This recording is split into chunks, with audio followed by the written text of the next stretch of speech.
Jeeva history பார்வையாளர்களுக்கு வணக்கம். இன்றைய நேர்காணலில் அரசியல் சமூக செயற்பாட்டாளர், வரலாற்று ஆய்வாளர் புதுமடம் ஹலீம் அவர்கள். வணக்கம். வணக்கம். வரலாற்றில் சேர சோழ பாண்டியர்களை நம்ம தமிழ் சமூகம் நினைவு கூர்ந்த அளவிற்கு, கொண்டாடிய அளவிற்கு ராமநாதபுரம் கிழவன் சேதுபதி அந்த ராமநாதபுரம் மன்னர்களை அந்த அளவுக்கு பேசினதில்லை. அது ஏதோ தெற்கு பகுதியில் உள்ள மன்னர் பெருமைங்கிற மாதிரி முடிச்சிடுறாங்க. ஆனா அவர்களுக்கு இந்த தமிழ் சமூகத்துல ஒரு காத்திரமான இடம் இருக்கு. ஒரு அளப்பரிய தொண்டை மொழிக்கும் செஞ்சிருக்கிறாங்க. நிர்வாக அடிப்படையில் மிகப்பெரிய விஷயங்கள்லாம் நடந்திருக்கு. சமூக நல்லிணக்க செயல்பாடுகள். கிழவன் சேதுபதியினுடைய வரலாறு எங்க தொடங்குது, அதை எப்படி புரிஞ்சுக்கணும், எங்க இருந்து தொடங்கி எங்க முடியுது, அவர்கள் என்னெல்லாம் செஞ்சிருக்காங்க? எப்பொழுதுமே வடக்கு வாழ்வதும் தெற்கு தேய்வதும் இயல்பான ஒன்று. அதன் அடிப்படையில் பார்க்கும் பொழுது ராமநாதபுரத்தை ஆண்ட சேதுபதிகளை பற்றி தமிழ் சமூகம் பெருமளவில் நினைவு கூறவில்லை என்பது உண்மை. இன்னும் சொல்ல போனா இந்த சேதுபதிகளுடைய வரலாற்றை வெளியே கொண்டு வந்தவரே எஸ்.எம். கமால் என்கிற ஒரு ஆய்வாளர் தான். எஸ்.எம். கமால் மிகப்பெரிய ஆய்வாளர். அவருமே இந்த 80களில் தான் அந்த அவருடைய வரலாற்றை வெளியே கொண்டு வந்தார். அவருடைய சொந்த ஊர் ராமநாதபுரம் தான். அவர் அரசு ஊழியராக இருந்தவர். சேதுபதிகளுடைய வரலாற்றையே வெளியே கொண்டு வந்து சொன்னார். அதை பற்றி மிகப்பெரிய புத்தகங்கள்லாம் எழுதினார்.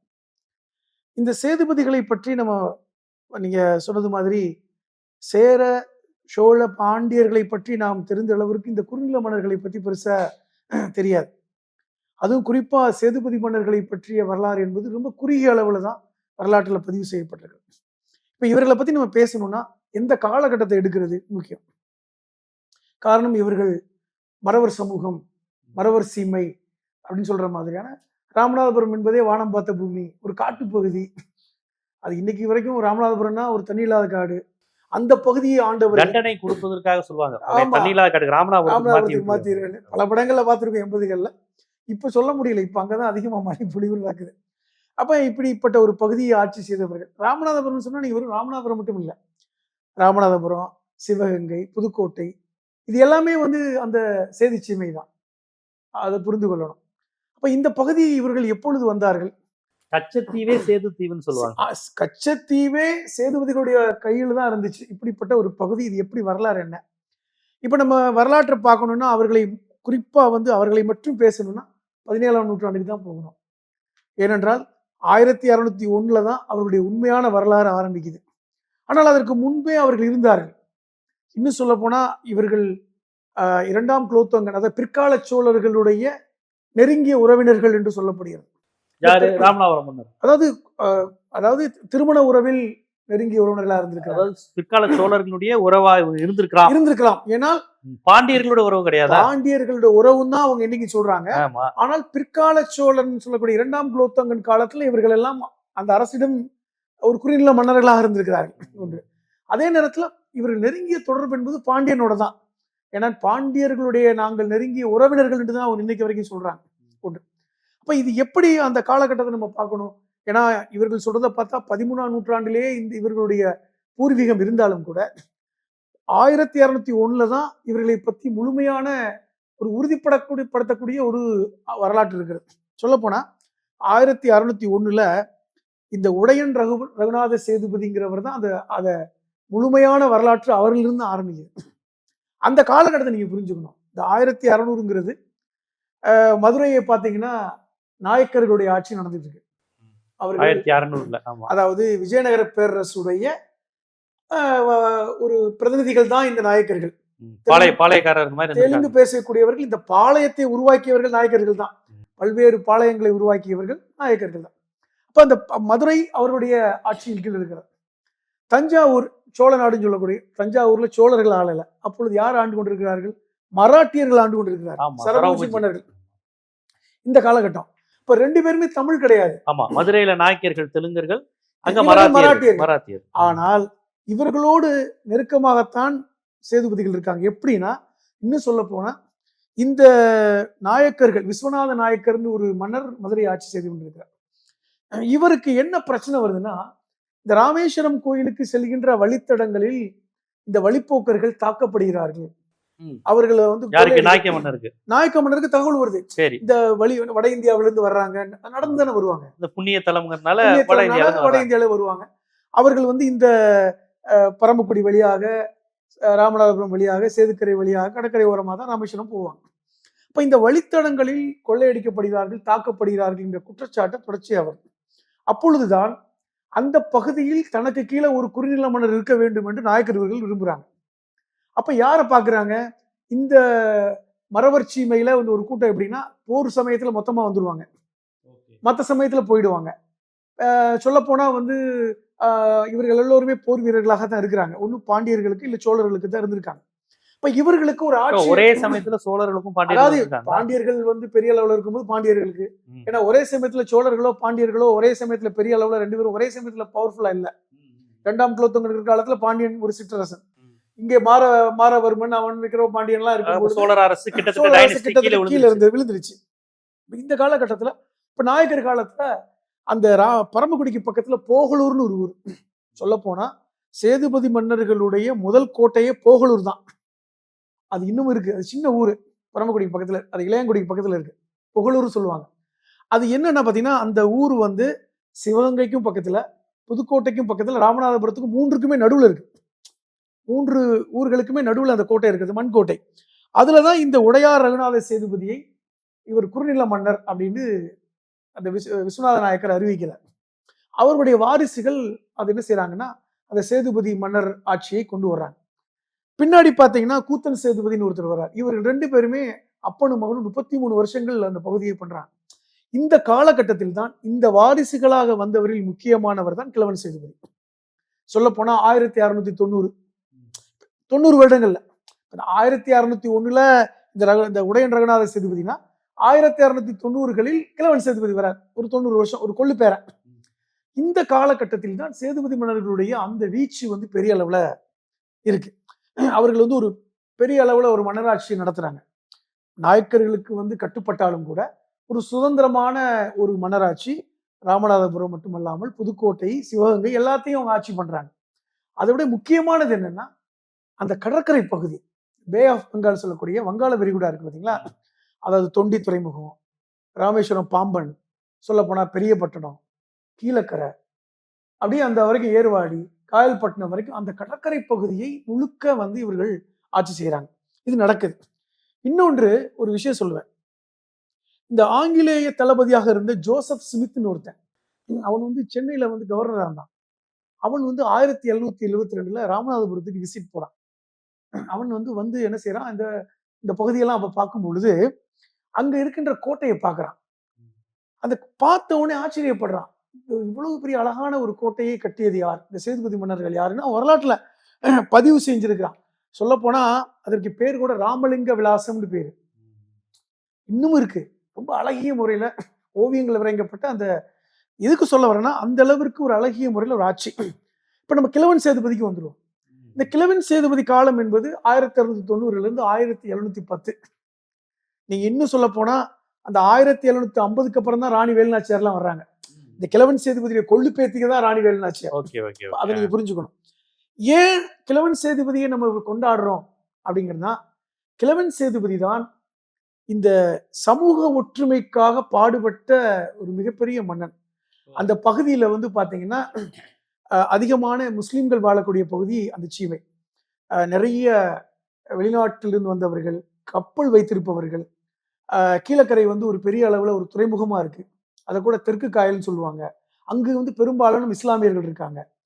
அந்த பகுதியோட சேர்ந்து என்ன செய்யறா, ஒரு உறவு முறையோடு ஒரு ஆட்சியை வந்து கிழவன் சேதுபதி கொண்டு வர, அந்த பகுதியில வந்து ஒரு சுபிட்சமான ஒரு வாழ்க்கையை கொண்டு வரணுங்கிறதுக்கா. இன்னும் சொல்ல போனா நீங்க படிச்சிருப்பீங்க, இந்த வள்ளல் சீதக்காதி. ஆமா ஆமா, செத்தும் கொடுத்தான் சீதக்காதி. அது ஒரு படம் வந்தது அந்த பேர்ல, பட் அந்த கதையான்னு சரியா தெரியல. இல்ல அது அந்த கதை கிடையாது. வள்ளல் சீதக்காதி வந்து ஒரு பெரிய தனவந்தர், மரக்காரு சொல்லக்கூடிய ஒரு தனவந்தர். அவர்கள் எல்லாம் வந்து கப்பல்களை சொந்தமாக வைத்திருந்தாங்க. இந்த மாதிரி ஒரு காலகட்டம். அந்த காலகட்டத்தில் இந்த வள்ளல் சீதக்காதியை தன்னுடைய அமைச்சராக வைத்திருந்தவர் தான் கிழவன் சேதுபதி. அமைச்சராகவே. பொதுவாக சேதுபதிகள் வந்து தங்களுடைய முக்கியமான நபர்களுக்கு பட்டத்தை கொடுப்பாங்க. எப்படி பட்டம்னா, விஜய ரகுநாதர் அப்படிங்கிற ஒரு பட்டம். இந்த வள்ளல் சீதக்காதிக்கு விஜய ரகுநாத பெரிய தம்பிங்கிற பட்டத்தையே அவர் கொடுத்தார் அபிஷியலா.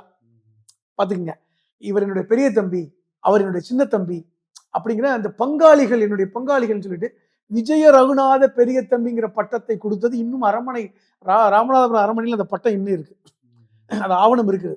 இப்ப இந்த அளவுக்கு நெருக்கம் ஏன் அவங்களுக்கு கொடுத்தாங்கன்னா, கிழவன் சேதுபதி காலத்துக்கு முன்னாடி வரை அவர்களுடைய அரண்மனை போகலூர் அரண்மனை தான்.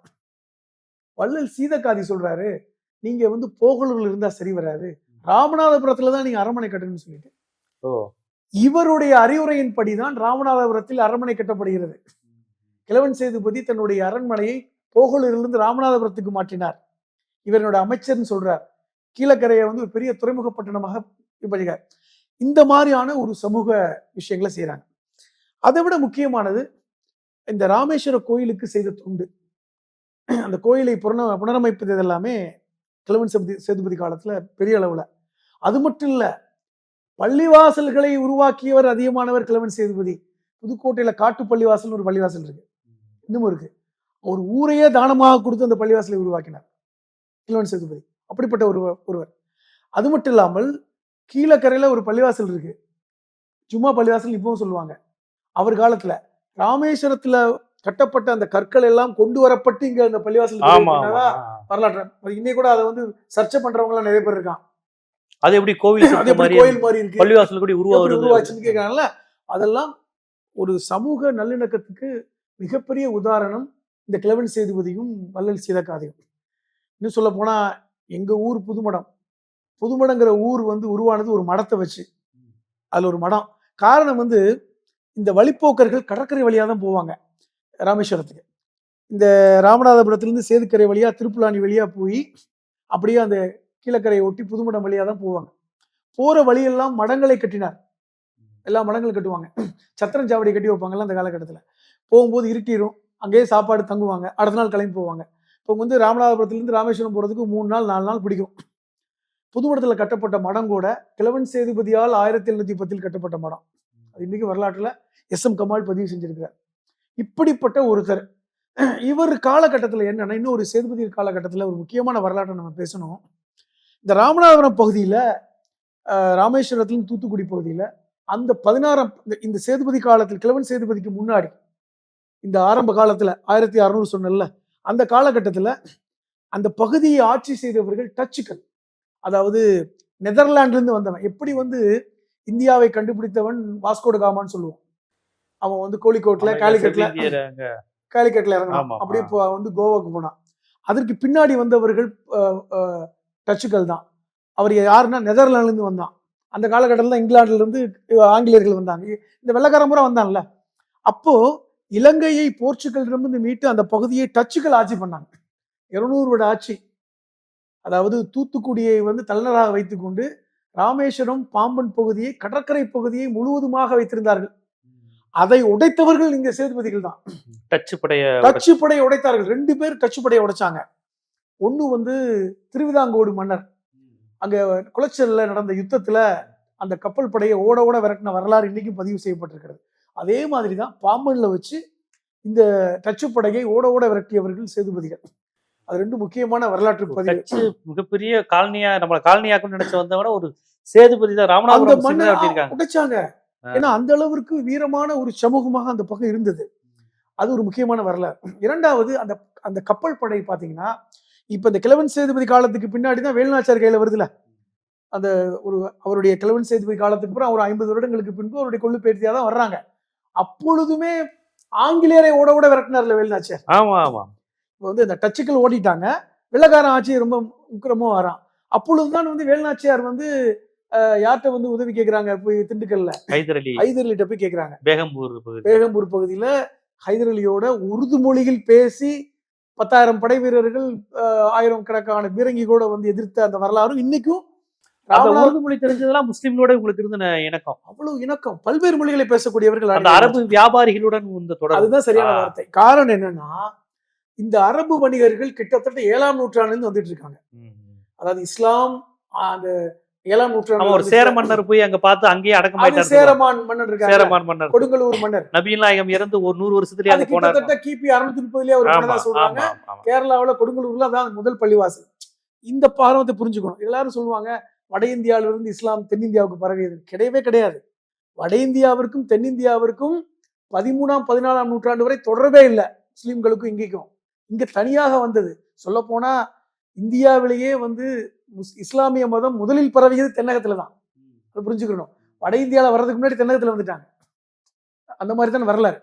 அப்ப இப்படிப்பட்ட ஒரு சூழலில் தான் அந்த ஆங்கிலேய படைகளை வந்து எதிர்க்கிறார்கள் ராணி வேலு நாச்சியார். ஆனால் அரபு நாட்டை வந்தவர்களுக்கு எந்த வரியும் விதிக்கல. அந்த அந்த அளவு. இது எதுக்கு சொல்ல வரேன்னா, கிழவன் சேதுபதியிலிருந்து ஆரம்பிச்ச அந்த நெருக்கம் ராணி வேலு நாச்சியார், அதுக்கப்புறம் மங்களேஸ்வரி நாச்சியார்னு ஒருத்தர் ராணி வேலு நாச்சியார் மாதிரி ஆட்சி பண்ணாங்க 1800. யாரு? வேலு நாச்சியாருடைய கொள்ளுபேத்தி. அவர்கள் ஆட்சி பண்ணாங்க. இந்த பாரம்பரியம் எல்லாமே இஸ்லாமியர்களோட ரொம்ப நெருக்கம் இருந்தது. இன்னைக்கும் நீங்க நம்ம ராமநாதபுரம் பகுதி பாத்தீங்கன்னா நாச்சியாருங்கிற பேர் ரொம்ப பாப்பா. அது நாச்சியாருங்கிற பேர் எங்க வந்துச்சுங்கிறீங்க? இந்த சேதுபதி குடும்பத்திலிருந்து வந்ததுதான். இப்ப ராமநாதபுரம் பகுதியில, கிழக்கரை பகுதியில, இல்ல வந்து புதுமணம் எங்கே போனாலும் சரி, பாத்திமா நாச்சியார்னு பேர் வச்சிருப்பான், ஆயிஷா நாச்சியார்னு பேர் வச்சிருப்பான். இந்த நாச்சியார் ஒன்றும் அரபு நாட்டுல இருந்து இறக்குமதியான பேர் இல்ல, சேதுபதி குடும்பத்திலிருந்து இறக்குமதியான பேர். செட்டிநாட்டிலையும் நாச்சியாருங்கிற பேர் நிறைய வைக்கிறாங்க. தேவகோட்டை அந்த பகுதியில் நாச்சியாருங்கிறது என்னன்னா, பொதுவாக நாச்சியார் என்பவர்கள் ஆடல் பாடலில் புலமை பெற்றவர்கள் என்று ஒரு தமிழ் அர்த்தம் உண்டு. இருந்தாலும் நாச்சியார் என்பவர்கள் ஆளுமை மிக்கவர்கள் அப்படிங்கிற ஒரு வார்த்தையும் உண்டு. இது பொதுவாக ராணி வேலு நாச்சியார், மங்களேஸ்வரி நாச்சியார் இந்த பெயர்களோடு இந்த பிணைப்பு, இதுதான் இன்னைக்கும் இந்த இஸ்லாமியர்களை ஒரு நெருக்கமான உறவாக அந்த மரவ சமூகத்தோட ஏற்படுத்திய வரலாற்றை நம்ம பார்க்கிறோம். அதுவும் குறிப்பா இந்த கிழவன் சேதுபதி வரலாறு நம்ம பதிவு செய்யப்பட வேண்டிய ஒன்று. அவர் ஆட்சி பண்ணது வினமும் வந்து ஒரு 25-30 வருஷம் தான். ஆனால் 30 வருடங்களுள் அவர் செய்த பணி என்பது தமிழுக்கு செய்த பெரிய தொண்டு முக்கியமானது. தமிழ் சமூக அந்த சங்கத்தை ஏற்படுத்தினாருங்க. இன்னைக்கும் ராமநாதபுரத்துல தமிழ் சங்கம், எப்படி மதுரையில ஒரு தமிழ் சங்கம் இருந்தது, 4ஆம் தமிழ் சங்கத்தை ராமநாதபுரத்துல ஏற்படுத்தினாரு. பாண்டித்துரை தேவருக்கு முன்னாடியே, அதாவது அந்த காலகட்டத்துல, அதுக்கு முன்னாடிதான் ராமநாதபுரத்தில் இன்னைக்கும் தமிழ் சங்கம் இருக்கு. அவர் அரண்மனை ஏற்படுத்தி, அதான் சொன்ன ராமலிங்க விலாசை பார்த்து அசந்து போய் அந்த வரலாற்றை வெள்ளக்காரன் பதிவு பண்றான். அதை விட இன்னொரு முக்கியம், இந்த கிழவன் சேதுபதியுடைய வாரிசாக வந்த ஒருத்தர் முத்து ரகுநாத சேதுபதி, இவரையும் நம்ம பேசணும். இந்த முத்து ரகுநாத சேதுபதி, கிழவன் சேதுபதி 1710 இறந்து போயிடுறாரு. 1713 இந்த முத்து ரகுநாத சேதுபதி வர்றாரு ஆட்சிக்கு. நேரடி வாரிசு இல்லை, அவங்களுடைய தங்கச்சி மகன ஒருத்தர் தான். இவர் என்னன்னா, இவர் மிகப்பெரிய ஓவியர், ஆர்டிஸ்ட், கலைஞர். இவர் என்ன பண்றாருன்னா, அரண்மனையை அப்படி கலைநயத்தோடு ஆக்குறார். கலை கலாச்சாரம், தமிழுக்கு செய்யற தொண்டுகள் எல்லாம் அப்படி தொடருது. அப்ப இந்த கிழவன் சேதுபதியாக இருக்கட்டும், இந்த முத்து ரகுநாத சேதுபதியாக இருக்கட்டும், இவர்கள் எல்லாமே இந்த இந்த சேர சோழ பாண்டியர்களுக்கு நிகராக பணி செய்தவர்கள் சொல்றேன் தமிழுக்கு ஒன்று. அதுக்கப்புறம் பாத்தீங்கன்னா, இவர்கள் காலத்துக்கு பின்னாடிதான் வந்து சிவகங்கை தனியாக பெரியது சமஸ்தானம். அதுக்கப்புறம் தான் வந்து பாத்தீங்கன்னா தொண்டைமான்ங்கிற சமஸ்தானம், புதுக்கோட்டை பெரியது. எல்லாமே புதுக்கோட்டையும் கிழவன் சேதுபதி ஆளுகைக்குள்ள இருந்தது. கிழவன் சேதுபதி காலம், தொண்டைமான் கையில இல்ல, கிழவன் சேதுபதி காலம் வரை புதுக்கோட்டை கிழவன் சேதுபதி காலத்துல இருந்தது புதுக்கோட்டை. அதே மாதிரி சிவகங்கை. அதற்கு பின்னாடிதான் வாரிசு கிடையாது. பிரச்சனை என்னன்னா, எப்பொழுதெல்லாம் வாரிசு இல்லையோ அப்பொழுது ஒரு குழப்பம் ஏற்படும், தனியா பிரிச்சுக்குவாங்க. அப்படித்தான் தொண்டைமானுடைய அது புதுக்கோட்டையில வந்து ஏற்படுது. இந்த பக்கம் சிவகங்கை பிரியுது. சொல்லப்போனா ராணி வேலு நாச்சியார் திருமணம் முடித்து கொடுத்தது சிவகங்கை, முத்து வடுகநாதனுக்கு. அவருக்கு இங்க வாரிசு இல்லை, இங்கேயும் வாரிசு இல்லை. அப்ப வந்து ராமநாதபுரத்தையும் சிவகங்கை சேர்த்துதான் ஆட்சி பண்றாரு ராணி வேலு நாச்சியார். அது நீங்க புரிஞ்சுக்கணும். இன்னைக்கும் ராணுவ வேலு நாச்சியாரை பற்றி ஏன் ஒன்றிய அரசாங்கம் பேச பயப்படுறாங்க? அவரை பத்தி பேசினா ஹைதர் அலி பத்தி பேசணும், திப்பு சுல்தானை பத்தி பேசணும். திப்பு சுல்தான் சொல்லும்போது உங்களுக்கு ஞாபகப்படுத்துறேன், திப்பு சுல்தான் சொன்ன வார்த்தை, எனக்கு வந்து ராணி வேலு நாச்சியார் வந்து அத்தைன்னு சொன்னார். இது ஒரு மிகப்பெரிய வரலாற்று பதிவு.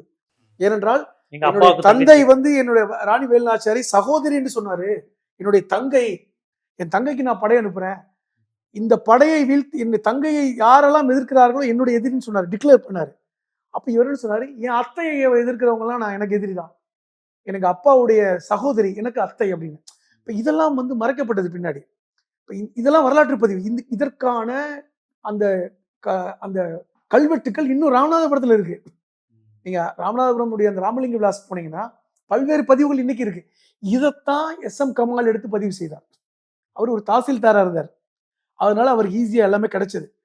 அவருடைய ஓய்வுக்கு பின்னாடி இந்த வரலாற்றை ஒரு பெரிய புத்தகம் எழுதினார், கிழவன் சேதியை பத்திய புத்தகம் எழுதினார்.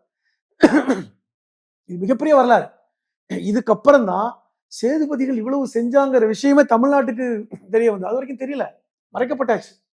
இன்னைக்கும் அது ஒரு பொக்கிஷம். இன்னைக்கும் பாத்தீங்கன்னா தமிழ்நாட்டை எடுத்துக்கிட்டீங்கன்னா நீங்க வந்து சமூக ஒற்றுமையை எடுத்தீங்கன்னா ராமநாதபுரம் பகுதி தான் வந்து நம்பர் 1 இன்னைக்கும். பள்ளிவாசலே கட்டியிருக்காரு அவரு. பள்ளிவாசலே கட்டியிருக்காரு கிழவன் சேதுபதி.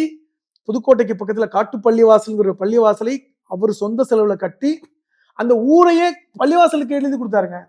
அது ரொம்ப முக்கியமானது. இது மாதிரி பல்வேறு விஷயங்கள், அந்த மாதிரி பணி.